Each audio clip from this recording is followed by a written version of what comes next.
Bonjour à vous, moi c'est Gabrielle. Et moi, Sophia. Bienvenue sur Confluence. Aujourd'hui, on se penche sur un sujet bouillonnant, l'intelligence artificielle. Ah oui, l'IA. On a regardé pas mal de sources et notamment une analyse assez parlante du Nouvel Économiste. Elle montre un décalage qui grandit en fait. C'est ça.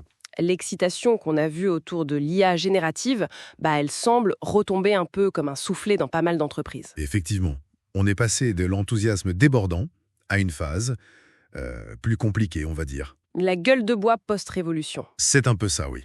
La gueule de bois post-révolution annoncée. Et on va voir un peu pourquoi. Alors ça commence fort dans l'article qu'on a lu. Des grands patrons du Fortune 500, Oui. ils secouent un peu les géants de la tech.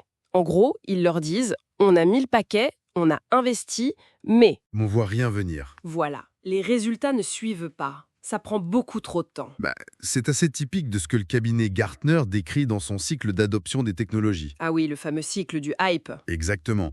C'est ce qu'ils appellent le creux des désillusions.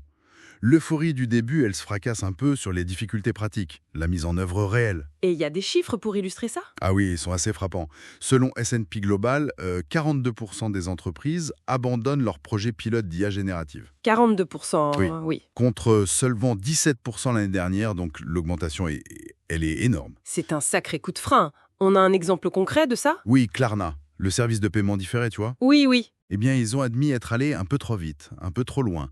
Ils avaient remplacé une bonne partie de leur service client par de l'IA, et ils font machine arrière. Ils réembauchent du personnel humain. Ah, d'accord. C'est un retour de bâton assez intéressant. Très intéressant. Et pourtant, le grand paradoxe, c'est qu'en même temps, Oui. le grand public, lui, adopte ces outils massivement. Sam Altman d'OpenAI, il parle de 800 millions d'utilisateurs chaque semaine pour ChatGPT. 800 millions, c'est fou. Le potentiel est clairement là.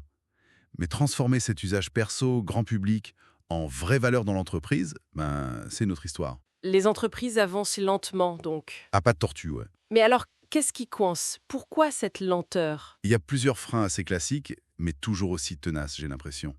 D'abord, les données. Les données? Ouais, elles sont souvent éparpillées, cloisonnées dans de vieux systèmes informatiques. C'est compliqué de les utiliser efficacement pour l'IA. D'accord. Et ensuite? Ensuite, il y a le manque de talent. Trouver les bons profils techniques, c'est un vrai casse-tête pour beaucoup. Et surtout, je crois, il y a la peur. La trouille de l'erreur. La peur, c'est-à-dire? Un dérapage de l'IA, une réponse inappropriée, une violation de vie privée, une fuite de données. Ah oui, Et c'est l'image de marque qui prend un sacré coup. Le risque réputationnel est énorme. je comprends. Et pendant que les entreprises classiques hésitent, on a les géants de la tech, les fameux hyperscalers. Exactement. Alphabet, Google, Amazon, Microsoft, Meta. Eux, ils n'hésitent pas à mettre la main au portefeuille, si j'ai bien compris. Ah non, eux, ils arrosent. On parle d'investissements colossaux dans l'infrastructure IA. Ça pourrait monter jusqu'à 28% de leur chiffre d'affaires prévu cette année. 28% de leur CA, c'est gigantesque. C'est une mise énorme. Et la grande question, évidemment, c'est est-ce que ça va être rentable? Et pour l'instant, Pour l'instant, les revenus qu'ils tirent directement de l'IA semblent assez minces par rapport aux sommes investies. ah bon? D'où vient l'argent alors? Ça vient surtout d'autres labos de recherche ou de start-up qu'ils financent eux-mêmes en partie. C'est un peu un circuit fermé pour l'instant. D'accord. Mais alors, c'est quoi leur stratégie à long terme? Leur vrai pari, c'est d'infuser l'IA partout dans leurs propres produits et services.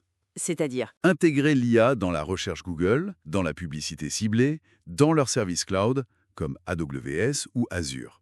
C'est là qu'ils espèrent créer de la valeur et distancer la concurrence. Ils créent même de nouvelles façons de mesurer ça, non? J'ai lu un truc sur les tokens. Oui, les tokens. En gros, c'est les unités de texte ou de code que l'IA traite. C'est une façon pour eux de montrer l'activité, l'échelle à laquelle ils déploient ces technologies en interne. Ça montre bien que leur jeu, c'est l'intégration profonde. Et que ceux qui traînent, comme Apple peut-être, Bah oui, Apple a été plus lent sur l'IA générative. Ils ont dû repousser le lancement de leur nouvel assistant Siri. Apparemment, il était trop buggé. ça montre la pression. Exactement. La pression concurrentielle est immense. Rater le coche, ça peut coûter cher très vite sur ce marché. Bon, alors, si on regarde vers l'avenir, on a eu l'euphorie, là on est dans le creux des désillusions. C'est quoi la prochaine étape selon Gartner? Après le creux, logiquement vient la pente de consolidation ou pente d'éclaircissement. C'est le moment où La technologie commence à trouver sa vraie place. Où les usages se stabilisent, deviennent plus clairs. C'est ça. Et où les entreprises qui n'auront pas assez investi ou expérimenté pourraient commencer à le regretter sérieusement. Et on a une idée de quand ça pourrait arriver? John Lovelock, un analyste de Gartner, estime que cette phase de désillusion pourrait durer encore un bon moment, peut-être jusqu'à fin 2026. Encore 2 ans et demi, donc. Potentiellement, oui. Donc les géants de la tech, ils ont encore du boulot pour prouver la valeur réelle de leurs investissements massifs. Et surtout, Oui. pour encourager, pour convaincre les autres entreprises de persévérer, de ne pas jeter l'éponge et de trouver les bons cas d'usage pour elles. D'accord. Tout ça nous laisse avec une question finale, peut-être une réflexion.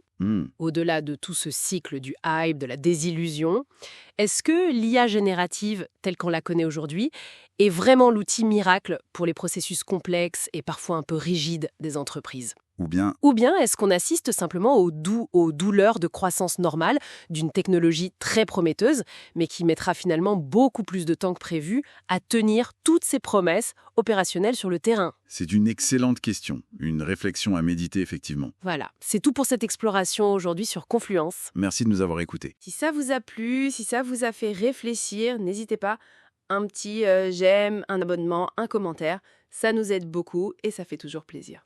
À très bientôt. À bientôt!